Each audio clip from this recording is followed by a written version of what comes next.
Welcome into the American Express halftime report. C.J. McCollum and the Portland Trail Blazers up 5 over the Houston Rockets in a game that is all about shooting and all about scoring. Adam Lefkoe here with Hall of Famers. Yeah, I'm going to call it already. Vince Carter, D. Wade, feeling good. We knew this was going to be a crazy shooting game. And we also knew that if you want to beat the Rockets, you got to out-rebound them. Then lay down. Get your rest, big fella. Nappy. So let's take a look at American Express teammates. There is the size advantage. Yeah. Again, there are 5 of the 8 guys in the Portland rotation are taller than any player on the Houston Rockets roster. The tallest guy is Danny Green. Who do you want to focus on here, Vince? I mean, you see Nurkic right now getting it done. I mean, as a trio, right now the bigs, 19 points, 18 rebounds. I mean, that's a pretty darn good trio getting it done in the first half. But right now, Nurkic and Collins, all of their bigs, they're just very active on the boards. And that's going to be a concern as you move into the playoffs and you're playing some of these bigs who you play through, like, i.e., the Lakers. Yes. I.e. Anthony Davis. Now, we saw them handle the Bucks. Is it the same thing, or is it a little bit different tonight? Anthony Davis, first of all, is a different beat. It's levels. You know, it's levels. I think everything that we've learned about basketball, the Houston Rockets go against that. Yes. Right? So we continue to question everything that they're doing because they go against everything we've ever learned about basketball. Correct. We've learned that basketball, to win, you have to rebound. No rebounds, no rings, right? That's what they say. Right. But they're figuring out a way to win games. So they're going to have to prove to us that their style wins, and at some point, different styles have proven. Like, remember Charles always talked about jump shooters would never win a championship? Right. Golden State proved to us that jump shooters can win a championship. Now, the Rockets are 2-0 before this game, and they were out-rebounded in those games by 41, but they won the turnover margin by 25. Tonight, they're being out-rebounded by 22, but they're only winning the turnover margin by 4. Feels like they need to turn over those Portland guards maybe more in the second half. Creating turnovers and knocking down jump shots, right, is gonna be paramount for them to make it to the mountaintop. I mean, Portland has missed a lot of point-blank layups. Absolutely. Right? If they convert on those, now we're having a total different conversation at halftime. So they actually been saved a little bit by a little lazy putbacks by the bigs right now instead of going up strong and putting it down. 3-point line right now, Houston Rockets, 11 of 28. The Portland Trail Blazers, 7 of 16. We'll see if that hot shooting can continue for the Portland Trail Blazers. It's been 27 years in the NBA since we've seen an upset like this.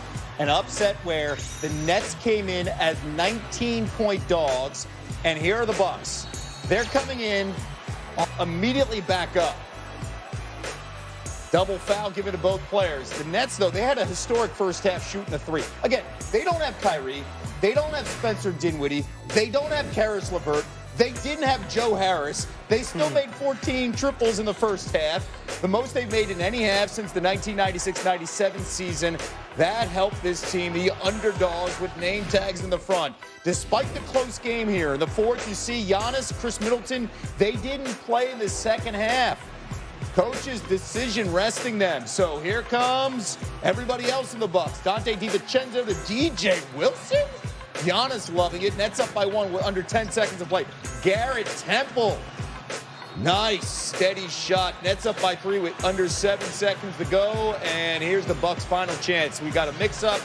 Looks like a potential turnover. And then the Hail Mary. Nets pull into a tie with the Magic for 7th place in the East. How about this? Budenholzer watching his team. The Brooklyn Nets closed as a consensus 19-point dog before beating the Bucks, the largest upset by a point spread since the Mavericks beat the Sonics as a 19.5-point underdog on April 4th, 1993. Kids, the Sonic, they're now in Oklahoma City. They're called the Thunder. So much has changed since then. And let's talk about the performance of the day, going to the Mavs and the Kings. This is all about Luka. This highlight's all about Luka. That's all you need to know. Under 2 minutes to go in the second half, Mavs down 56-52. Luka drops the 3. Mavs down 56-55. Let's take it to the fourth quarter. Just assume the rest was about Luka. And then with less than 9 to go in the fourth, Mavs down 3. Luka making it to the line with the circus shot, giving him 31. Look at it again. You know, they got to the line 50 times, the Mavericks did. The Kings 12 times. Dominated at the line. 2 minutes to go in OT. Luka backing him down, putting it up, scoring inside. Mavs up 2. Next possession, Luka gets the double. finds Maxi Kleber, who nails the three. Luka finding his teammates all night, making it look easy. Look at the stat line. 30, 34, 20, 12. And just so you think, oh, that seems kind of familiar. Well, it's Luka because he's the fourth player since the merger with 30 points, 20 rebounds, 10 assists in a game. Second such game this season. And his 11th 30-point triple-double, most since Russ 2016, 2017, has more since 1976, the merger. I'm telling you, Luka on fire. Just expect it every game. Yeah, you know who is also on fire? We're going to see him right now in this highlight, fresh out of the oven. That is Devin Booker. The Suns have won their first two games inside the bubble, Ryan. Kawhi and the Clippers, they're 1-1. They're coming off that team. Well, the Wizards, by the way, lost to the Suns as well as the Mavericks. So the Suns playing good and in that zone with the confidence. DeAndre Ayton, Booker and Ayton combined for 30 points at the half. Paul George and Kawhi, 17 points at the half. Clippers down by 2. Uh-oh. There is Devin Booker feeling good. And then George, by the way, he's been fantastic from the outside, dropping triples. In this one, he was now. Kawhi was huge down the stretch, under 20 seconds to go. Ricky Rubio, no. Clippers get the ball. We're tied at 115. Plenty of time. Oh, no, the turnover. Find the best player in purple and watch him cook. PG-13 guarding him. Here comes Kawhi. Devin Booker says, don't care. Here's my turnaround. At the buzzer. 35 points for the young man. 8 assists. The Suns are 3-0 inside the bubble. My goodness. Devin Booker looking good and feeling good. Dave McMenamin was at the game and joins us now. And I got to ask you this, Dave. You've been to so many games covering this league. You know the environment.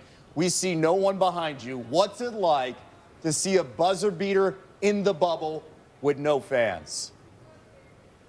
Yeah, Kevin, there might have been 40 or 50 people in the entire bowl that were not players on the Suns or the Clippers. And I looked around because you expect to share this moment with folks.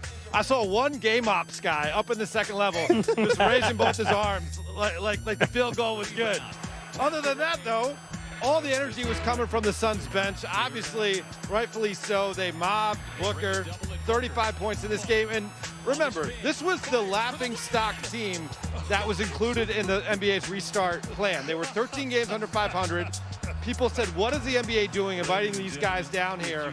Well, now they won 3 in a row. They beat the Mavericks, they beat the Clippers. And with what's happening to Memphis right now, they can make themselves actually believe they have a chance of forcing a play-in tournament here. And we've got news coming in with Memphis, a devastating blow. That's in a matter of minutes. But let's talk literally about the other LA team, as the Clippers are now struggling in this bubble at 1-2. The Lakers, they clinched the 1 seed in the West last night. We just saw earlier that the Bucks rested Giannis and Chris Middleton in the second half of today's loss to the Nets. The largest upset, by the way, in 27 years in the league. You cover the Lakers. How will they handle the final 5 games before the playoffs? Yeah, Kevin, I spoke to a Lakers source today, and I asked him, so what do you guys do now? You clinched last night, looked so good, your best game of the bubble. How do you approach here until playoffs start? And that source told me, getting a rhythm is important. Solidifying our roles is important.